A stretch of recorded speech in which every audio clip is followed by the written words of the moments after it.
Well, good evening and welcome to this edition of A Walk Down Memory Lane. I'm your host, Earl Baston. Joining me is co-host Dennis Brown, and we are joined by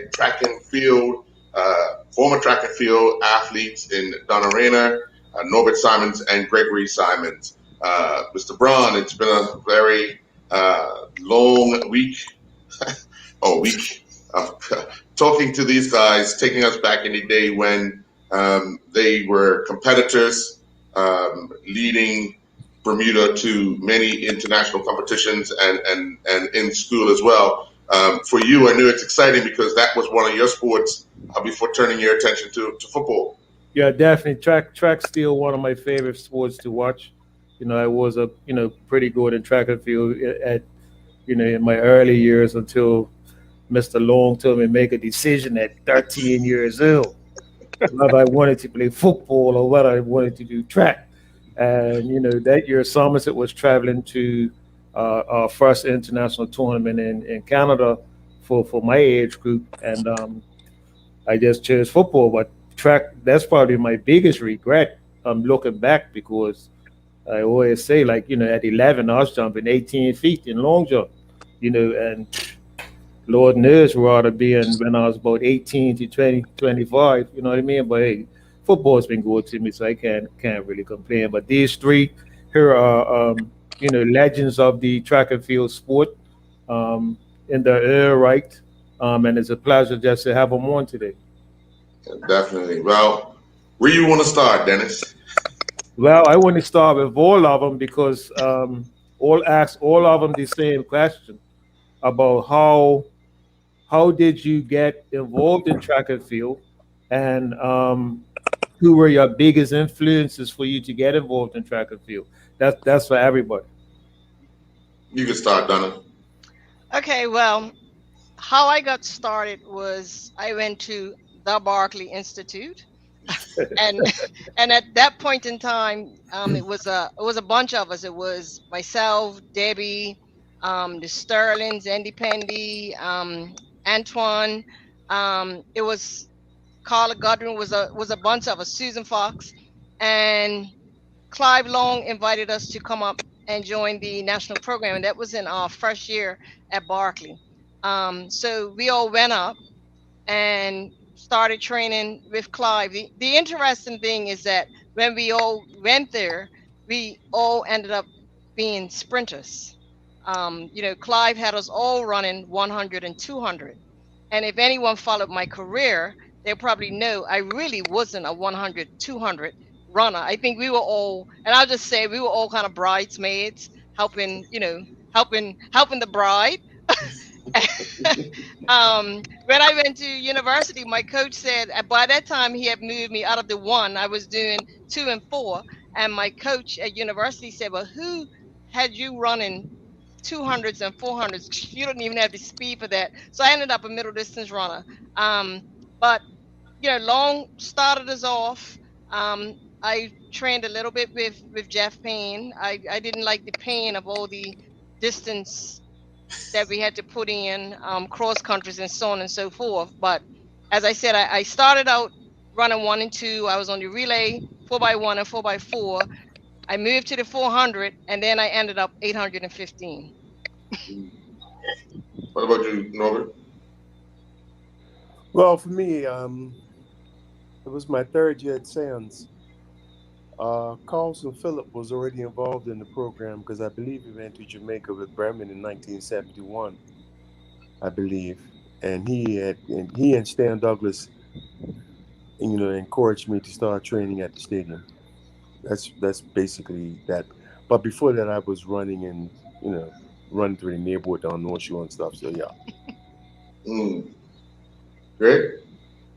Well, I went to Sands. After I left West Sands School, I said, I'm not running anymore.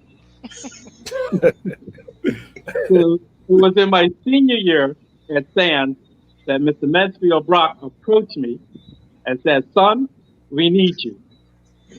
Because Anthony Lightman was too old to represent the school. So I end up running the 100 and 200 for Sands at inter-school sports. and that's where it kicked on. And after the meet, uh, young lady Carla Godwin Mhm. approached me and introduced me to Clive Long, and the rest was history. But I was training for both sports. Soccer, I was not ready to leave soccer. Mm. That was my love, soccer. I was just starting to uh, play for Somerset Trojans first team at 16, along with Lance Brown. Yep. And my last game of soccer was down at Devonshire Rec against Social Club. And the whole first half, I touched the ball once. I Whoa. was playing right wing, and Trix was playing left. So you knew all first half, the Everything was ball there came to the left. left. Yep. And so I got substituted in the second half, and I said, that's it. Mm.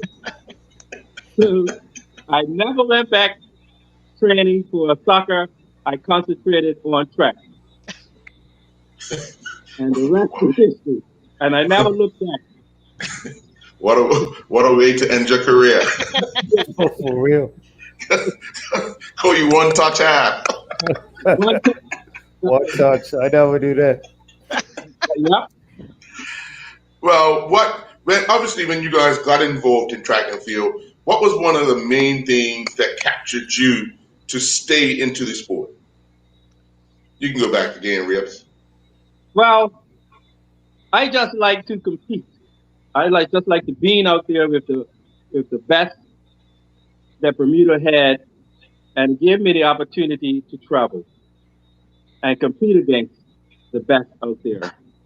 And also gave me an opportunity to get to school on a scholarship. Otherwise than that, I definitely would not have been able to get off college. Mm. Simons? Well, it was the group. Basically, developed a few friendships that had encouraged me to stay in track and field. Like I often tell the story that Sam's got out at 20 minutes to 4, and the group of us, Stanley, Calls, and you guys, would be at the stadium by 4 o'clock, and we didn't have transportation. Oh, that All happened. right. Well, don't worry about that then. I always got a story. How that happened. Well, No, and the thing was, right, in those days, like, we it was it wasn't much else to do, and the fact was, like I said, we got up at 4 o'clock, and we used to warm up and wait for the girls from Barclay to come training, and tell them they got to warm up in front of us. So, so I tell them they can't warm up in the tracksuit bottoms. They have to take the shorts off, and stuff. So that was it for us. So it was a little, we had a nice little tight knit group. So that was the encouraging part for us. Dennis, he had an incentive to be there oh, at yeah, 4. big incentive. Big incentive. Donna?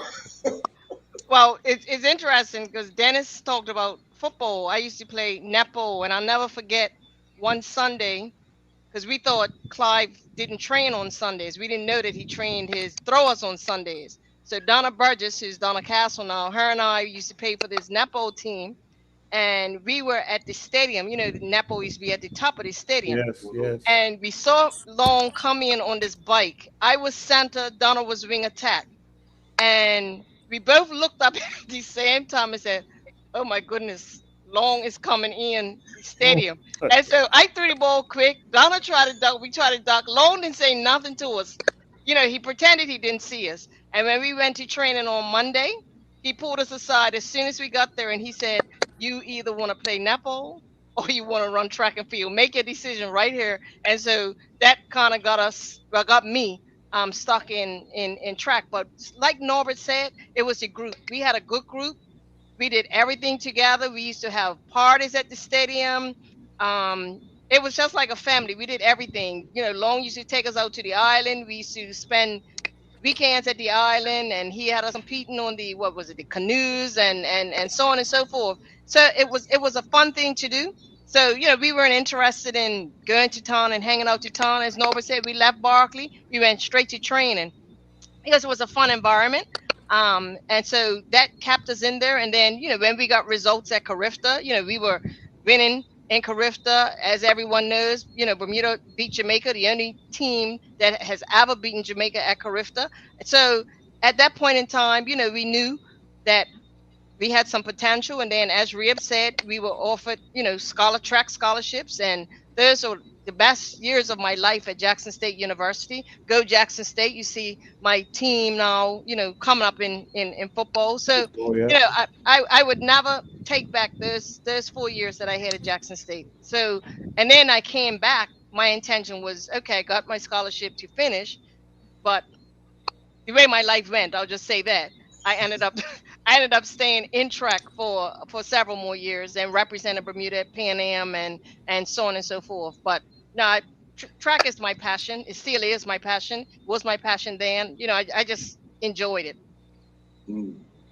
Dennis? Okay, and this is a question to everybody, what was some of the things that you learned from Clive Long, and how was it training under Clive Long? Was he demanding? I know the answer.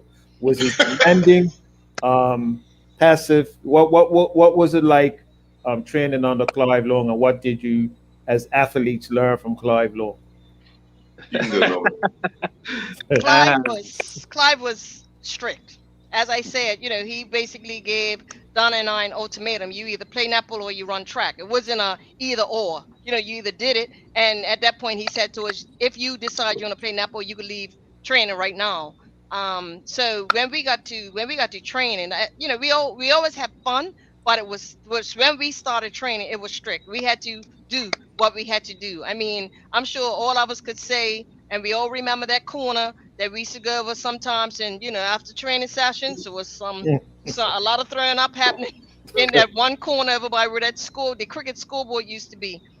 So he didn't play. Long didn't play. His expectations were high. When we competed, when we went to Carifta, his expectations was high. Give it 100% on the track. I don't care if you pass out. I don't care what happens, but you give it 100%. And I think with Long was the type of person, if you miss training twice, your parents would get a call. Where is Donna? How come she's not at training? And he made us very committed.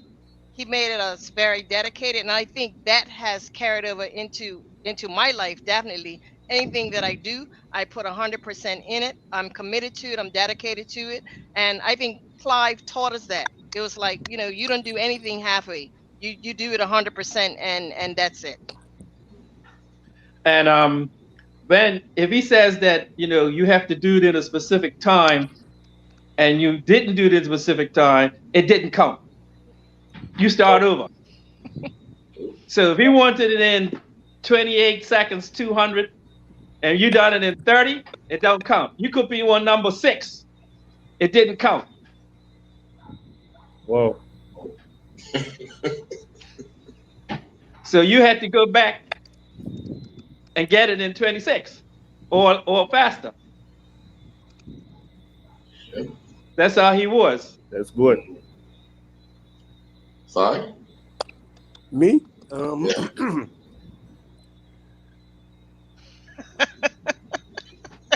Look, everybody's extolling the virtues of Clive, right? Clive, for me, what I learned and understood from Clive was that our training sessions were that way because we were not competing on a regular basis. So our training sessions had to be intense, and that's the one thing I took from it. When I coach my athletes, that I make their training sessions a lot more intense than some of the other coaches, because I recognize that we don't train enough. So our training sessions have to be intense so they could get psychologically, mentally, and physically stronger and tougher. So when they do compete, it's not really that strange to them, because competing is a different beast than training. As you know, some athletes are good training athletes, some are not good training, some are just compete well in the day. But because we don't have intense track meets. I mean, we have track meets, but our track meet sessions and from the time we were running, almost became like training sessions because we're an extension of training sessions. So the mental aspect of competing is was not there. So we had to make our athletes. He made us mentally tough in certain areas. That's one positive thing, but I think the negative part about it is that Clive also made it clear, and I think that's where I had a falling out with him is that he identified 4 athletes as the showcase athletes, and the rest of us were there just to make up the numbers. Now, and if you know me, I always had something to say about it, right? So, and that's where I probably fell out a lot with he and the association, because I had divergent views that I felt that all of us could be showcase athletes, and training sessions should be geared to not just to meet the needs of Cal Deal, Debbie Jones, Brandon Smith, and Clark Gutman, who he always said to us that they were the showcase athletes. But in doing that, I think you lost some really talented athletes who could have outshone all of us. So, I think, that myopic view was good as far as discipline goes, but it's also a hindrance because I think we lost a lot of good athletes as a result of it. And I just want to jump on that real quick. And when I was coaching Flyers Track Club, what Norbert just said, I was determined that I would never have a favorite. So any of my athletes would tell you that I treated all my athletes exactly the same. I was like, okay, yes, you're good, but everybody on the club is good, and everybody has the potential to be a great athlete. So that's something else that I learned too. Don't pick a favorite. Don't, like I said, don't have everyone as bridesmaids. And you have who you have. But that was something that I learned and I took from it as well. Yeah. We're going to take a quick commercial break. When we come back, we'll have more with track and field on a walk down memory lane. We'll be right back. Nuco is a company impressively dedicated to the production of coconut concoctions. Their motto is coconuts for life, and however that resonates, it seems to have done the trick for vegan snack lovers. Nuco uses 3 ingredients in their wraps: pure organic and GMO-free coconut meat, coconut water, and unrefined virgin coconut oil. Nuco extols them as the all-natural alternative to bread and tortillas. This month we're featuring gluten-free Nuco organic coconut wraps in a 5-pack. Lindo's, why go anyplace else? Welcome back. Dennis? Okay, so to all of you, I hope all of you can remember back to high school. You're not that ill. How was it? What was it like to compete? Inter-school sports was the big thing. Everybody looked forward to inter-school sports back in the day.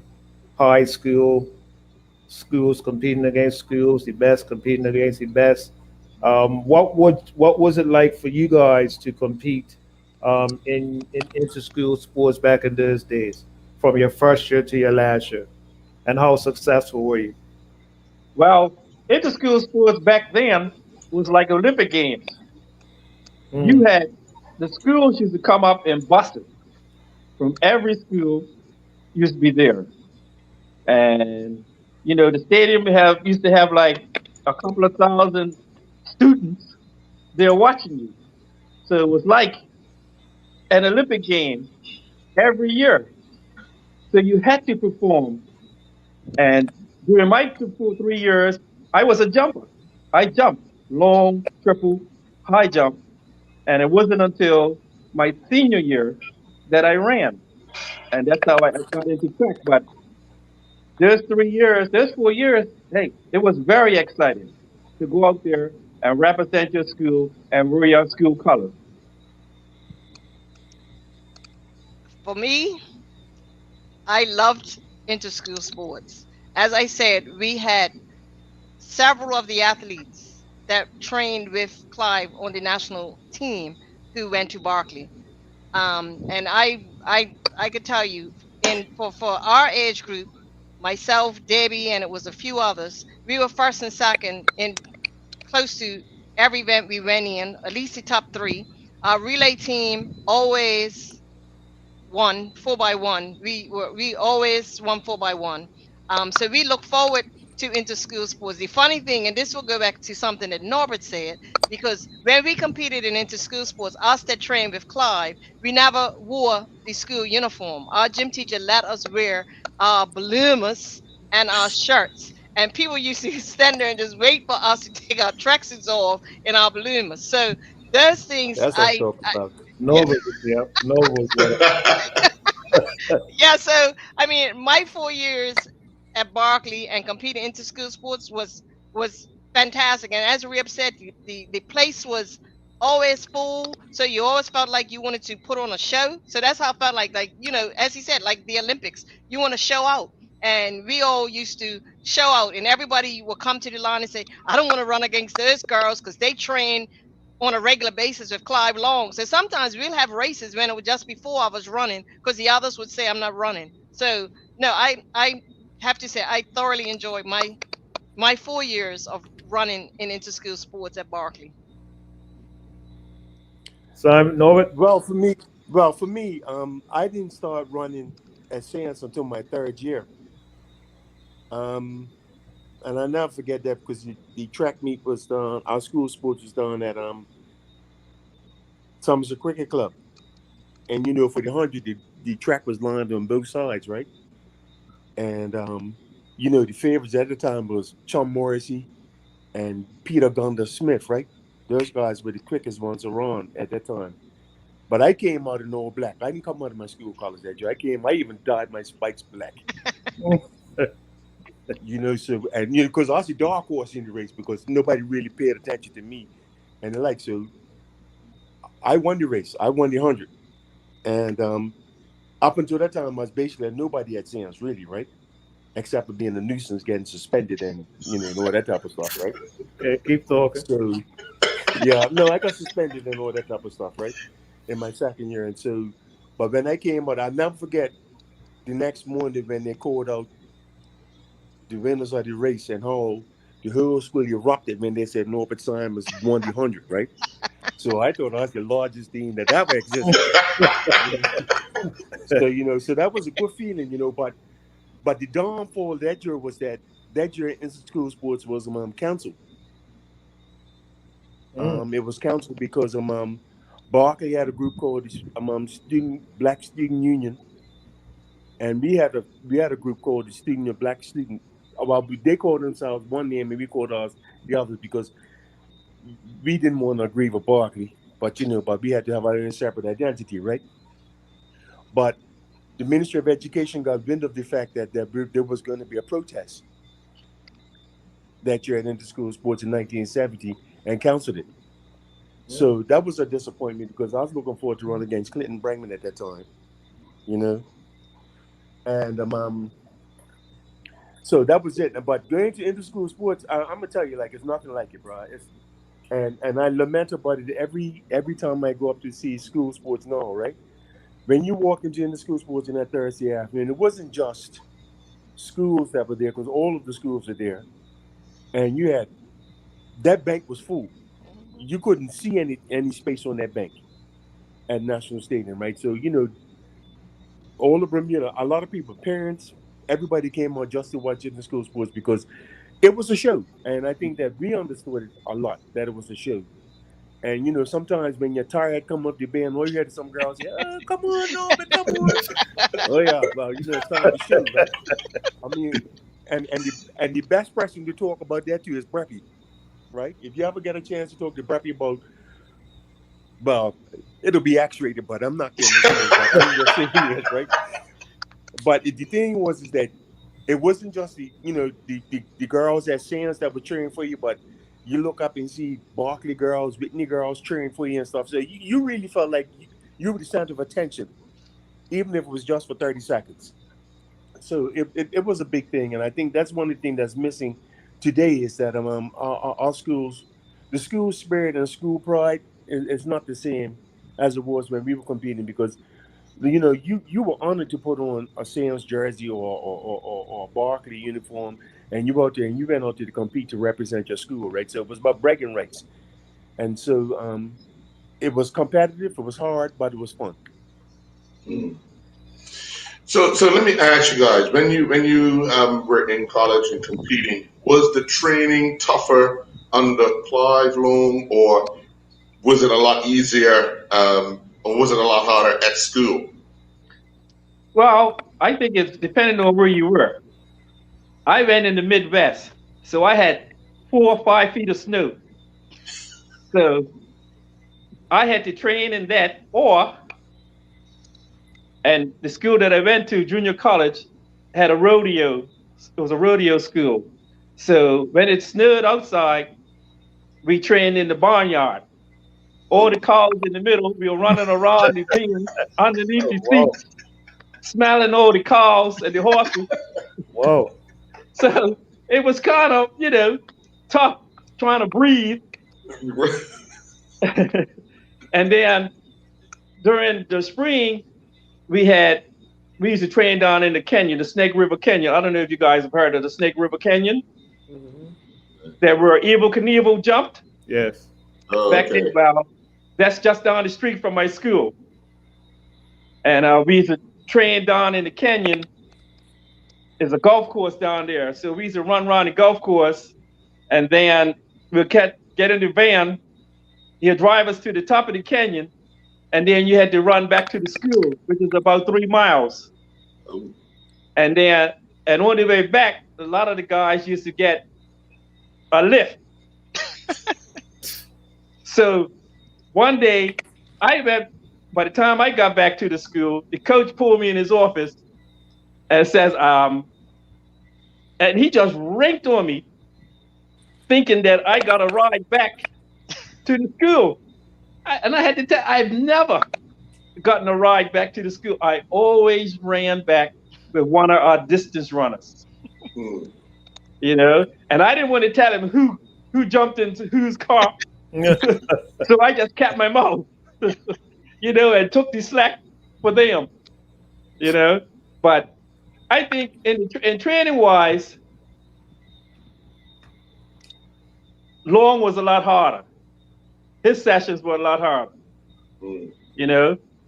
Because with me, I stood out a lot at my school. It was a small school, 3,000 students, and it was a small track team. I was the only one on a full scholarship in track. So to me, the sessions weren't as hard because I was so used to Clive's sessions. So I got through them with a breeze Hmm. while everybody else was struggling. So Clive's sessions helped me during the junior college. That's good. Sorry? Well, I didn't have a track scholarship. That's another story. I didn't have a track scholarship. I went to school in Canada, Dalhousie University. And when I went there, they said they'd have a track team. Talking about we was going to run track. We had one track meet. And I'll never forget that. October 9th. Beasley Field in Dartmouth, Nova Scotia. It was so damn cold that day that goosebumps on your leg would have caught you. And I was running that. I ran the 1, 2, and the 4 that day, all in the same day, and the 4x1 and the 4x4. And I was standing on the track, especially with the 4x1. I've never seen snow before, right? But it started to sleep, right? And all I need now is damn snow. I ran my ass off that afternoon just to get out of the cold. You won everything that day, right? And the next morning, I woke up and people I was living with said, "No, but it's snowing also." I just looked at the McBain. I said, "I don't see the big deal about this." It was because it was cold as hell, right? So we only had that one track meet. Then we had an indoor track meet, and that was it. So yeah. So from a university point of view, training was hard, no, because I pretty much did what I had to do on my own and just enough to compete, and I found that I started playing basketball afterwards just to stay in shape, right? But I pretty much had lost a lot of interest by then in track and field, right? Because I was a little disillusioned by the false promises that were made and stuff. So yeah, so my experience would be a lot different from Donna and Rips and all the other kids that ran on track scholarship at that time, right? Donna? Yep. Well, for me, as I said to you, just before I went to university, I guess by then Clive recognized that I was more of a middle distance runner than a sprinter. I'll never forget the day that Clive said to me, "I want you to run 1500." And I ran in the bathroom and I cried. And I said, "I don't want to run 1500. There's 3 3/4 laps." And I cried. My mom used to be up there. She used to always be a timekeeper. She came in the bathroom and she said, "Go get yourself out there and run." And I ran. I won the race.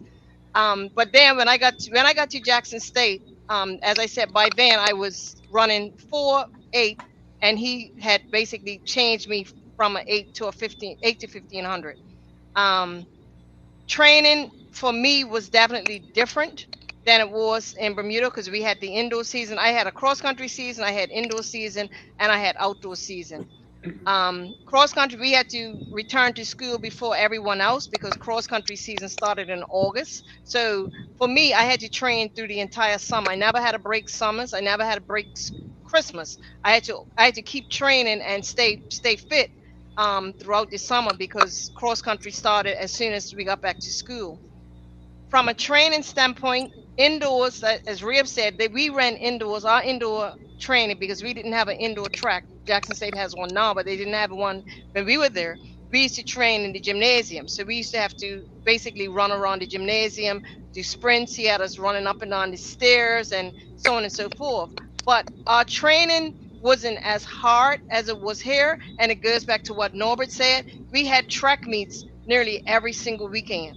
So we didn't have to train as much because we were getting fit and sharp during our track meets. So our training sessions were usually short and quick because that weekend we had a track meet and we had to be ready and fit to race in those track meets. So he couldn't overtrain us. We couldn't overrun in training. So my training in Bermuda with Clive was definitely much harder because, as Norbert said, our training sessions were like track meets every day. So we had to run flat out. Whereas in school, in university, we had, like I say, short and quick sessions because we had to be prepared to compete.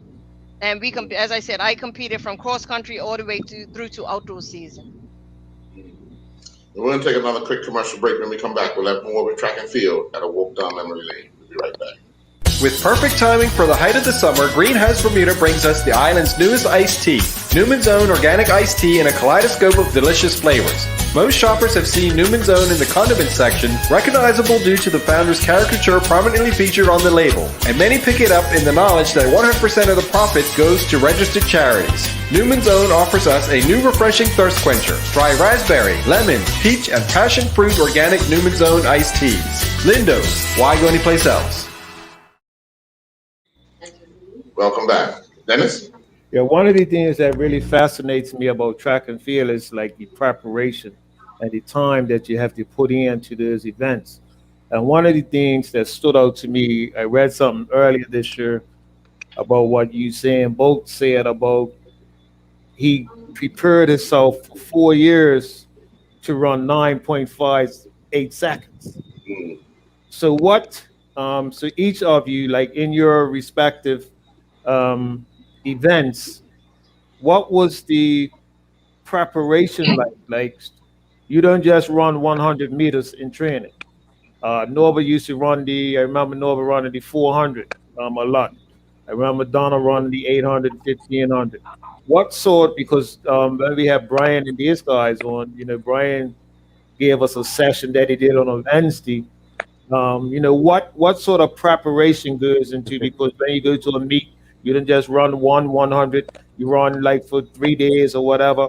So what goes into your preparation for your respective events? But I guess since mine is different, because these two are sprinters, I was middle distance. Basically, our training consists of tempo work. Basically, like a session we would have is 4 200s, and we'll have to do each 200 in a certain amount of time, and we'll have very limited amount of recovery time. for 1500 we would do over distance. For 800 we'll do over distance. So for 800 we'll do repeat 1000 meters. For 1500 we'll do miles. Sometimes we'll do 2 miles. One of the most important things for middle distance runners is to get their distance training in. You know, you've got to get out, you've got to put in your miles. You have to have that base. And cross country season is A1 important for a middle distance runner. And that's why I said my season always started off in cross country. If you don't get that base in, then it's difficult for you to carry on throughout the season, especially when you get to track season, because it's a long season. You've already been through indoor season. And also what I found was indoor season makes you sharp for a middle distance runner. You have to learn technique. You've got to learn how to get out. You've got to learn how to fight the athletes to get to the front. So you learn a lot of technique in indoor season. That's one thing that I wish we had more in Bermuda.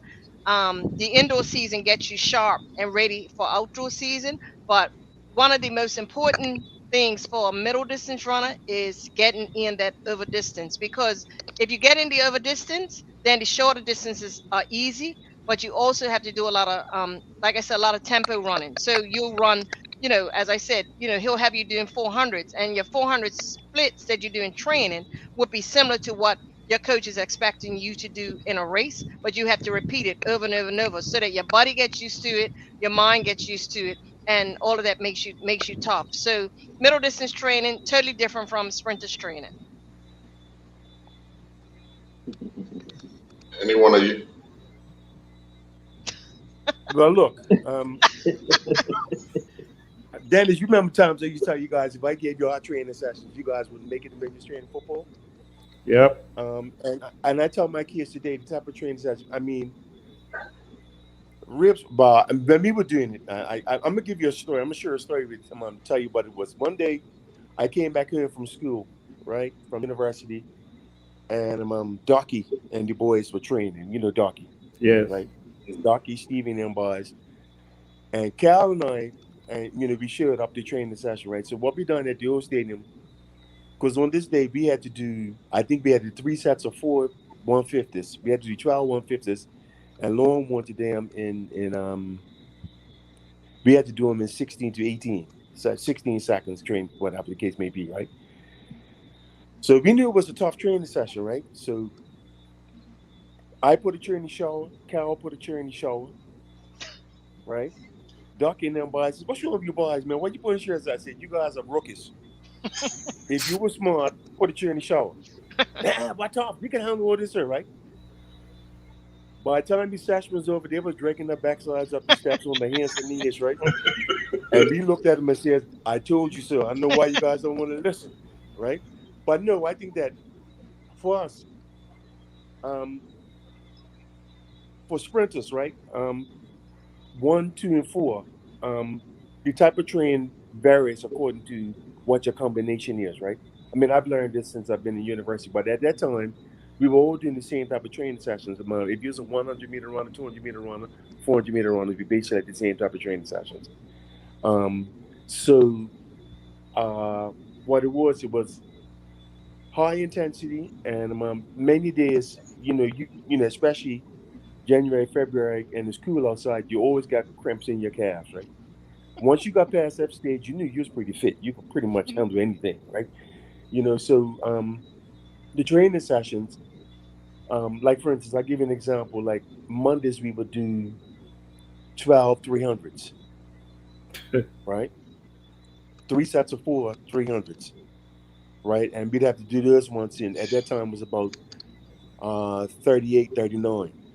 Tuesday is 12 150s. And those had to be in 16, 17 seconds each, right? Wednesday we'll come back and do 300s again, and then, but this time it's down to 8. But now you got to do them in 34, 35, right? And Thursdays was always the easy day. Was the starts, as far as we were concerned, was the starts. We'll do 15 starts over 100 meters, or supposed to anyway, right? And then Fridays we would do 8 200s. So you were pretty much conditioned. And so when it came down to a track meet, and I think that's something that we try to tell our kids now, right? Said, if you're going to run on a track meet, you need to warm up for an hour and a half. It sounds like a lot, but you have to go to a certain regiment to get from a general warm up to a specific warm up, so that by the time you walk on the track, your heart's racing, everything is working, so that you can respond right away and run those times of 10.5 in your 100, 47 seconds. So you're warming up for an hour and a half to run a few seconds. Mm. So, and that is the part that's not glamorous as far as track and field is concerned, right? Because there's a lot of high intensity work and there's a lot of mental strain and stress for a few seconds, right? Football games, anything about track and field for me as a sprinter, you can't hide. You can't hide on the track, right?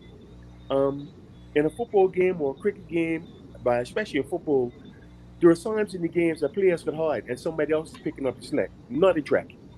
Mhm. It's all on you. So I think that's the part that is the hardest part to accept and to deal with, especially when it comes to training. So if you don't put the effort in the training, it shows on Sunday on the day when you come in the track meet. It shows.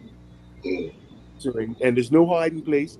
You either come first or you come last. And even when you come last, you come to the finish line, the camera's still on you. So, and I think that's some of the things that makes it difficult. So, but yeah, for me, the preparation.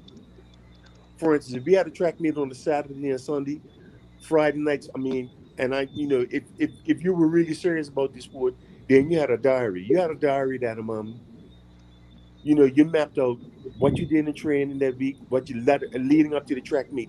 If your performance is good, you go back, look at the diary, look at what I did to ensure that I do the same thing the next time you run. Because sometimes when your performance is not well, it's usually something outside of training and your routine that you did wrong. So it's about the mental preparation. So I try to get my athletes to understand that it's important to have a diary so that you can pinpoint exactly what you do. If you look at professional players, right? Everybody calls it superstitious, right? They sit in the same seat in the changing room. They sit on the same seat on the van or the bus that's taking them to where they have to go. And all that is part of the ritual and routine to ensure that you maintain success and compatibility. Because the mental aspect of training and preparing is just as important, if not far more important, than the actual training session itself. Yep. Well, with me, that's coming through, I always concentrated on relaxation. I enjoyed, especially preseason with Clyde, when we had to go out on a run from the stadium to Ocean View Golf Course, around Ocean View, and back. I enjoyed them because they worked on my cardio, and it also helped out on when you get into competition, when you have to do runs. You have to get your heart rate down, and by going out there and doing distance running helps a great deal because you do your first run, you have to come back maybe an hour, 2 hours later and run just as quick as you ran the first run. And if you can't get your heart rate down, then you're not going to be able to make it through that run. But during training sessions, even here, when I was running against training with Cal, Norbert, Mike Sharp, Dennis Trott, that was a track meet in itself. Yeah. And if you throw in Deborah Jones, Andrea Trott, you know you're not going to let no female beat you. Yeah. And that's in training. So you had a track meet during training sessions every day. And that's where you get, or how I say it, get that killer instinct. You're learning that in training. So when you get in competition, you take that killer instinct to the track meet. Ribs, let me quickly ask you a question about that killer instinct and the the fact that in 1976 you was at the Olympics. You ran the 100. You ran in the 4x1 as well. In that environment, you just called off Dennis Trott, Cal Deal, Mike Sharp, and you were part of you guys made up the 4x1 relay team. What was that like? Because these are all your training partners. You all battled to try and be the one first to make the 100, and then here you are as teammates. So how did that all gel together? I think it all gelled together because we all had our different, like with me, I can run the straightaway. Cal is an excellent band runner. Mm.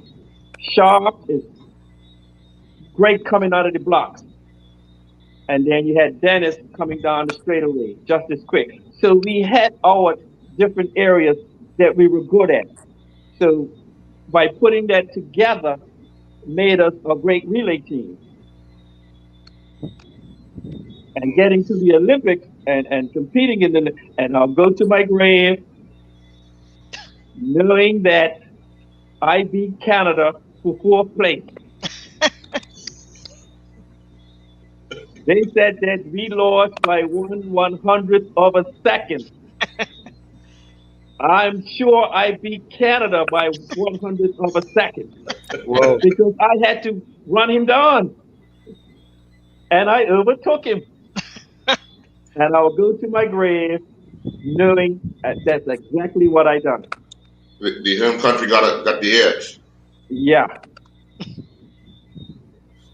Interestingly enough, that was the year Bermuda captured their first ever medal at the Olympics with Clarence winning the bronze. So being there, being in an environment, what was it like for you as athletes? Oh, it was exciting to know that one of our own is going to be bringing home a medal.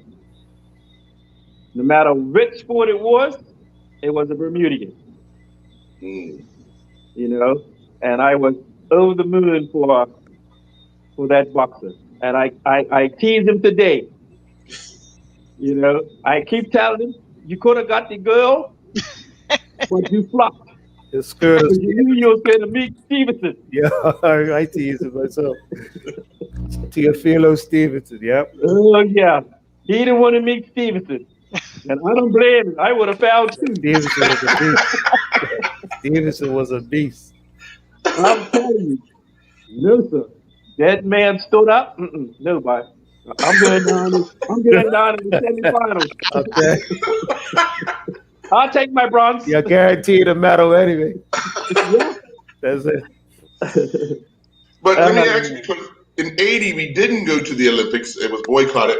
But then 8 years later, well, 8 years after your first appearance, you're back. How did you manage to stay in the sport that long? And what were you doing in between? Hey, I was just training. That's all we can do was just train. I had finished school, so just train and compete in the track meets here. And then whenever we got the opportunity to travel to track meets overseas, hey, that's all we done really. Mm. You just had to keep on training. Yeah. And Simon, you moved into the coaching part of track and field. Did your experiences as an athlete kind of help to mold you in how you coach today? Yeah, I did. I'm going to say that, like I said, I went to school in Canada, right? And I did physical education. And so what happened was, and I think it was in my second or third year, I did sports psychology, right? And that's when the light switch went on for me. Because when we were running, everybody used to be in my head talking about, you know, you're letting people beat you and stuff, psychologically, I think I was a little weak competing, because I found that during our training sessions and track meets, I was advocating for what I thought was not right and how we were being treated as athletes. And so I would be the one that was always out front to stand up and fight the fight for everybody else, right? And I paid a price for it actually because that's why I didn't get a track scholarship. I knew that's why I didn't get a track scholarship, but that's neither here nor there. But I recognized from sports psychology that some of the things that was going on in training and the mere fact that I took to heart when Long said that we were there to make up the numbers, right? I took that to heart. I resented it actually, but I didn't realize how much of an impact it had on me until I did sports psychology. And so when I come back home training, I try not to be that Clive Long, where you just try to just showcase one athlete. Now, unfortunately, I ended up by becoming close to. Well, I was close to all of my athletes, but one in particular I was really close with because we were just alike in every respect of the word. Um, God rest his soul is gone, and I often wonder what he would be like, what Clavante would have been like had he stayed around. But I learned that you have to treat each athlete the way you find them. And that's something that didn't happen when we were competing, and I felt that's my humble opinion. So I try to meet my athletes where they are and bring them along because everybody has a different reason for why they're involved in track and field, not just in track and field, but in all sports. Everybody has a different reason for why they're there, and so we have to find what that reason is and use it to get the best out of them. So that's one thing that I can say that I learned from that I gleaned from my track and field experience, right? Mm. Donna, you stayed involved in the sport from an athlete to a coach and then to administration. Um, what has that journey for you been like and that transition? It's been interesting journey and interesting transition. Um, as I said, when I ran, when I went to university, I enjoyed track and field. It was my passion. I was passionate about it. As I said, I came back home from university. I continued to run for a couple of years. Going to CAC, going to Pan Am. Just missing out on qualifying for the Olympics for Seoul career. And then I think a year after that, I stopped running and I went to Elliott School. They were having the school sports because my son was at Elliott. And I saw so many talented athletes. And I said, you know what? I said, I'm going to start a track club. So I started Flyers Track Club. And my reason for that is, and I always say, I got so much out of track. I got to travel. I got my education out of track. I think, part of my personality has been groomed through track, commitment, as I say, commitment, dedication, and all of that type of stuff. So, my decision was, okay, I'm going to give to these athletes what was given to me. And, the way that I ran Flyers was similar to how Clive ran it. We were like a very close knit family. We used to travel. I used to have different things for the athletes and so on and so forth. We went every year. We went away to a meet. The parents went, and I had all of the parents involved. I had parents holding stopwatches and everything else. So I kind of ran the club like a family. And then the time came when I was coaching, and I noticed that track was kind of starting to go downhill a little bit. The focus at that point in time was put on road racing, and I said, you know what? I said we can't let track die. Track is a sport that's given so much to our athletes and so on. So I became an administrator on at that time the BTFA. Mr. Smith was president, so I was sitting on the board, and then I told him I would take on being the chairperson for track and field. So at that point in time, we started getting things back rolling in track. We started really getting back to the cross country, getting back to regular track meets. At that point in time, Mr. Smith had said he was going to resign, as president. And so I said, you know what? I said, I've been sat on the board for a year plus. I see how it all runs, because that's one of the things that, people need to understand as well that being president of BNAA is not just a local thing, it's international as well. You have to work with World Athletics, you have to work with NACAC, so it's a lot with it other than just local. And I had been through some of that with Mr. Smith, so I decided I'll run for president. And as I said, my goal was always to make sure that track and field stays in the media, that, track and field, to me, still stays as one of the best sports. We have athletes that are constantly going on scholarship, so, that was my goal. And as I said, it's a passion for me, being involved with NACAC, being involved with World Athletics is a passion. So for me, it has been a journey.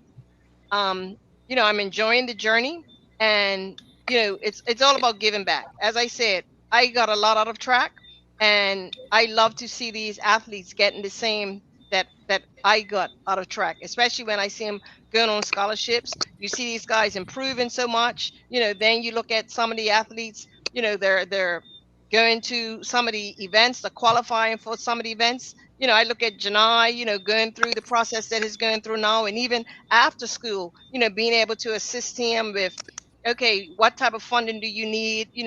Being part of the BOA, to me, that's another angle for me, because then I make sure that whatever the BOA is offering to our athletes, that they're there, to receive funding and assistance and so on and so forth. So for me, it's all about the passion for the sport, and what we can do, what I can do to keep this sport alive, to keep the athletes alive, to keep athletics just going. And as I said, making sure that these athletes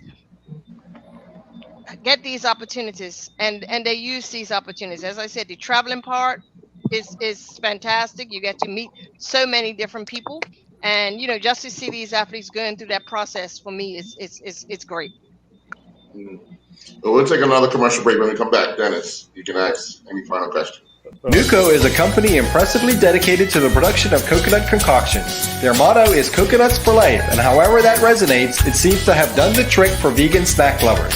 Nuco uses 3 ingredients in their wraps: pure organic and GMO-free coconut meat, coconut water, and unrefined virgin coconut oil. Nuco extols them as the all-natural alternative to bread and tortillas. This month we're featuring gluten-free Nuco organic coconut wraps in a 5-pack. Lindo's, why go anyplace else? Okay, so I have a statement before I have my final question. And that statement is, before Norbert Simons came to Simons Detergents as a trainer, first of all, I thought I was fit. Once Norbert became our trainer, that's when I became fit. And that's when I really appreciated fitness. So I remember he told me one time, in order for us to, and Larry Smith said the same thing, in order for us to be PHC, we're going to be fitter than PHC. And after I met Norbert, he also showed us about flexibility. You know what I mean? So once after I met Norbert, I was able to put my foot right over my head and stuff like that, and do a little bit of split turn there. I can't get halfway done now, but Norbert really showed us about, because it was more than about physical fitness. It was also about mental fitness, and like he talked about the psychology part of it. Because I also took that into my coaching philosophy about hard work. Because you can't, and there's a statement about hard work beats talent, and talent doesn't work hard, and that's true. Yeah. And he showed me so much in relation to preparing yourself, and showed us, at Summers, about preparing yourself, getting yourself fit. Because there's in those hard matches when it's nothing, in the 89th minute, in the 90th minute, the team that's gonna fail first is the team that's gonna quit. And he showed us about not quitting. You know what I mean? And that has stayed with me, because I talk about Norbert, all the time. What the professionalism, what he brought to Somerset Cricket Club, when he came, and then he became the coach. He was successful as a coach as well. You know what I mean? So the work ethic, that you have to put in, because it's a sticking point between a lot of football coaches about, you're running up Kilimanjaro. Oh, that's not football. But to me, that shows me who I could take to battle and who is the guy who's going to Yeah. creep when the going gets tough. You know what I mean? So I take my coaching philosophy and my fitness philosophy is something that I learned from Norbert way back when Somerset when he came to train Somerset. You know what I mean? So and that and I would always be appreciative of what he brought to the table for us. So I've got two questions. So my second last question is um, the Olympics. What was your favorite event, and what did you take from the Olympics this year? From This is the first question. What was your favorite event? What did you look forward to, and did it live up to you guys' expectations? And then I'll have my last question now. Well, mine was the sprints, the 100 and the 200, and those that were favorite didn't show up. Yep, for real, for real. You know, the Americans were favored to take the 1, the 2, 4. I don't know what happened. You had the Italian boy come through, Yep, win the 100 out of nowhere, never heard of before. for sure. You know, and So so the even grass though 22, the grass 22, right? The grass 22. Yes. Yes. yeah, Right, right, right. you know, even though your favorites going into that race, anything can happen. Yep. Anything can happen. The guy that's the 8th fastest time can win the race. He get out first, he ain't looking back, Yep, that's it. you know? So that's what I got out of it. You know, anything can happen on any given day. You know, any given day, anything can happen. Even though you're the favorite, doesn't mean you can get on the podium. Yep. Gotta work hard. Sorry? Me, the obvious one was Flora winning the gold medal, right? But for me in track and field, right, I like watching the sprints too. But this year, it didn't feel well because of what I've been going through. I watched the 400, but it was a little kind of something was missing for me. But I mean, that's a personal thing. But for me, it's always the 1, 2, and the 4, and then the 4x4 relay, more than the 4x1. Just to see the tactics unfold all the way through. I quite frankly, I don't remember who won the 100, but I was really impressed with Karani James. Considering what he came through, he had Graves' disease, and I didn't realize he had Graves' disease because I had it as well. Because and that's pretty much ended my desire to come back in track and field when I came back here from university.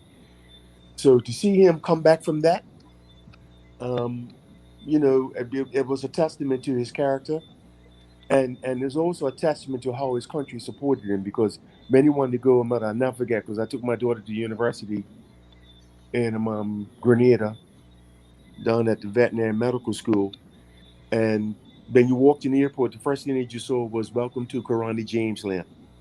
There's a big thing up there.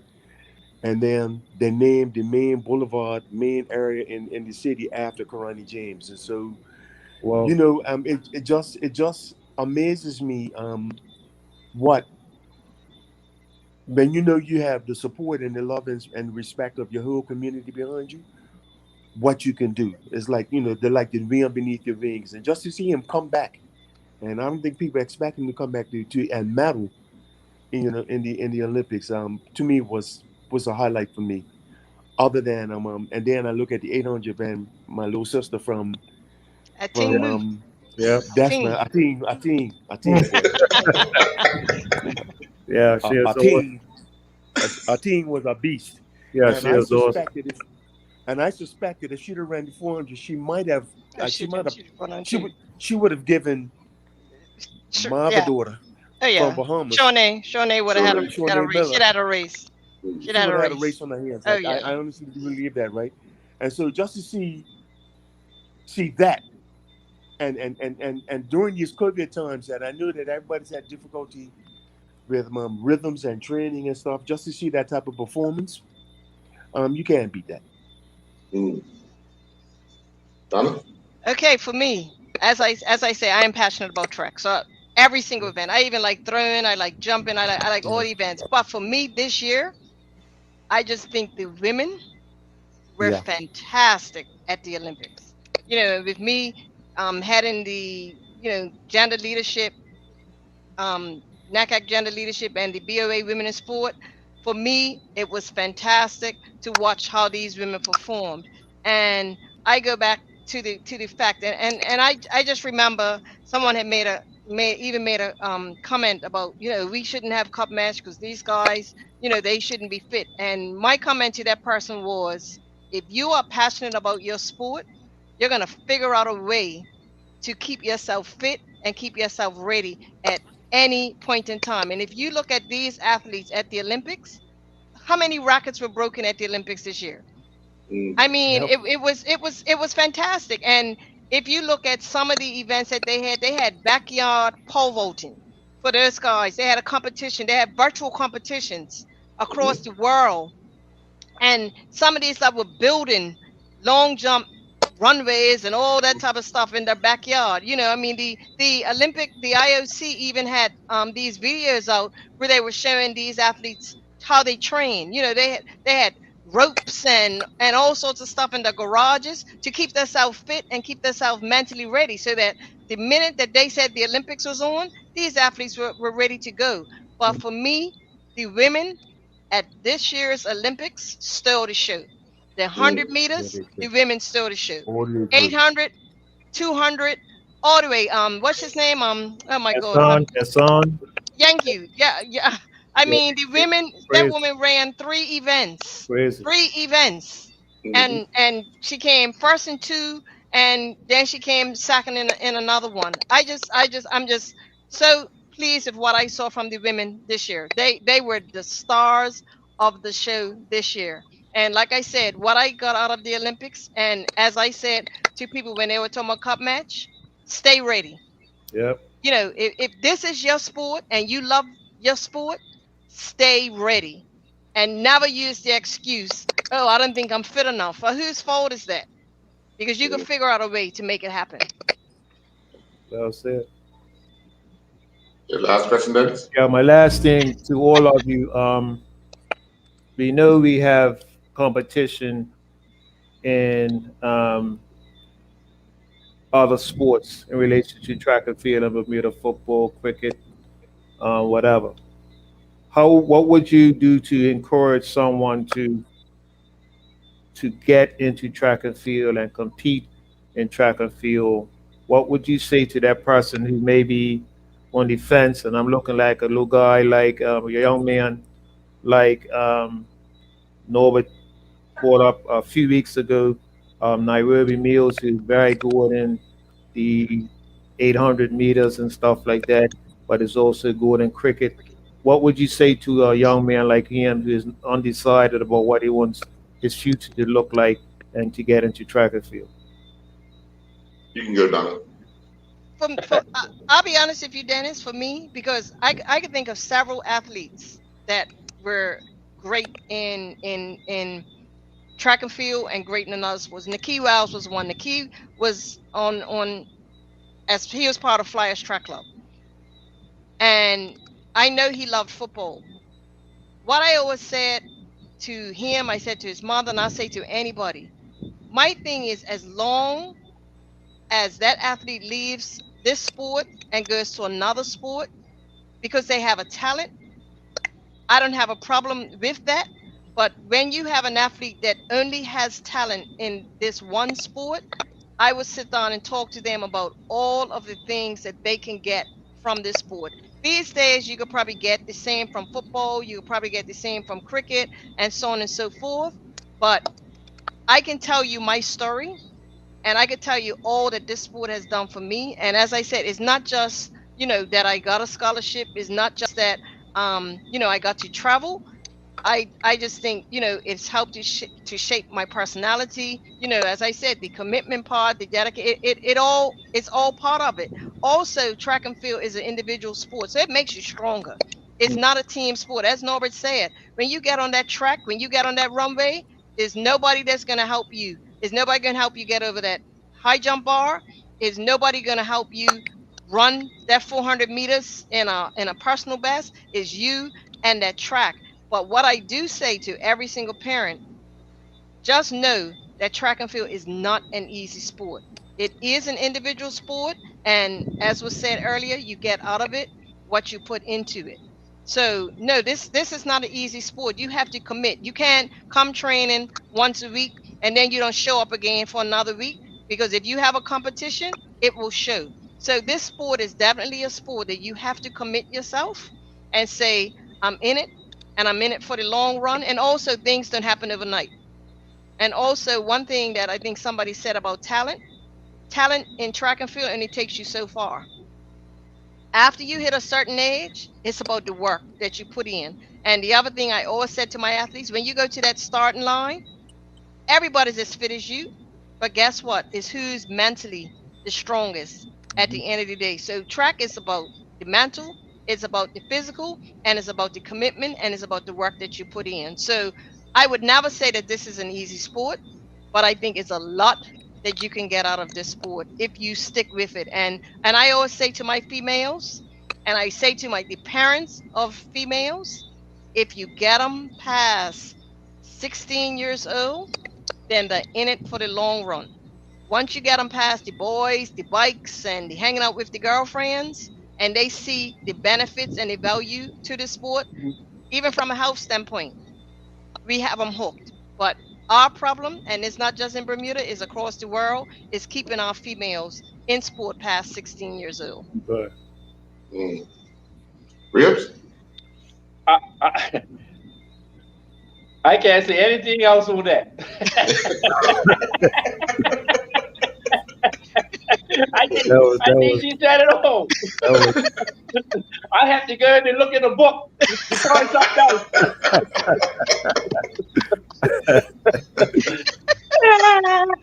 All right, Si? Well, for me, in addition to what Donna said, I think to entice people into track and field, first of all, you have to develop a relationship and you have to develop an element of trust. Because the draw to team sports, the glamorous sports like football is immense. It's a great pool, because a lot of guys who are good at track and field, good football. One is a team sport, and two, that's how they get girls. Okay, and so we have to probably, I think that what we do is that we have them up until we're about 14, but I think that collectively, as an association and as a sport, is that we have to have some sort of draw to keep them, because I think that trust is one, and a relationship. Because if you can develop a good relationship with these young people, right? And a trusting one, where they can feel comfortable not only with you as a coach but with the association, we may be able to keep them. And I think that the other thing is that we have to have a clear plan and a pathway for them to travel. You see, because we have to show them that this sport can take them to see the world. This sport can get them an education. This sport can also get them on the professional stage, past the Olympics and the like. So, and as for the boys, yeah, you can stay in Bermuda and be a big fish in a small pond, but you get them to go to Carifta, and not just Carifta, but get them to go to other track meets and see the girls that are there. That'll be a hook. I'm sorry, but and I think that for me, and the big thing for me is like to maintain all women in sport in Bermuda. And it's a burner contention for me. I think that if we had more of our female women that were successful in sport in a coaching role and visibly seen, then I think that we will keep the girls past 16. Because now it's in Bermuda, it's going to have to be a culture shift, because at 16 years old, we expect our girls, we spend all this money to get their nails done, eyes done, and their hair done. And then the minute they got their hair done, they don't want to sweat anymore because they don't want to mess up their hair. But I think that if they saw, and to me, and I think the best thing that's come out of this Olympics for us as a country, that a female won a gold medal, right? And it's okay. And I think our girls are going to understand that it's okay for them to sweat. Yep. All right? Because you can get a shower afterwards, right? I mean, and if we can get more girls into track and field, the boys will come. And so because there's a two-sided coin. I mean, boys will follow whatever girls, if whatever standard our girls set, the boys will follow. And so if we can get our girls to understand the true power that they have and the influence that they have, then they go places. Because right now, and a couple of my girls are going off to university that I've been coaching, and I'm honored that, they're going off to university and they stuck in it, and part of the stick into it was some of the boys that was in track and field. Call it what it is, and we have to be able to manage those type of relationships, because it goes both ways. If they're interested in the boy that's doing track and field, then the girl will come out. If she's got some talent, he will encourage her, and that's what we need. And if we want to get the boys to track and field, we've got to encourage our girls to understand that they are more than just a dancer girl. I mean, because right now, it seems to be the only draw to our girls now is to be trucking and carrying on and think that's okay, but it's not. I recall some of the girls that I coached when we wanted to get them lifting weights. Oh, I don't want to get a big tail and I don't want no muscles in my leg. And then all of a sudden, when they go 21, they find that having a big tail and muscles in their legs is what guys like. And so you see them in the gym doing the stuff that you try to get them to do before. So I think that there's a whole culture shift that has to occur.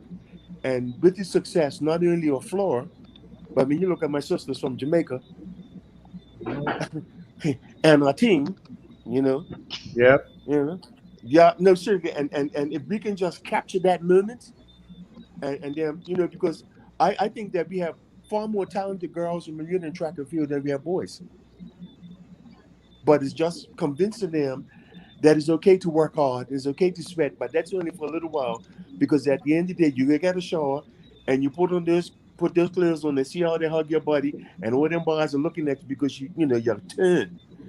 So we have to sell that a little bit more, I think. So that's might be it. Well, I want to say thank you to the three of you for joining us on this walk down memory lane. It's been enlightening. I know Dennis has thoroughly enjoyed it. And Dennis, it's that what if, eh? If you didn't have to make that decision at such a young age, what if? That's good. Yeah. Wish I could turn back the hands of time.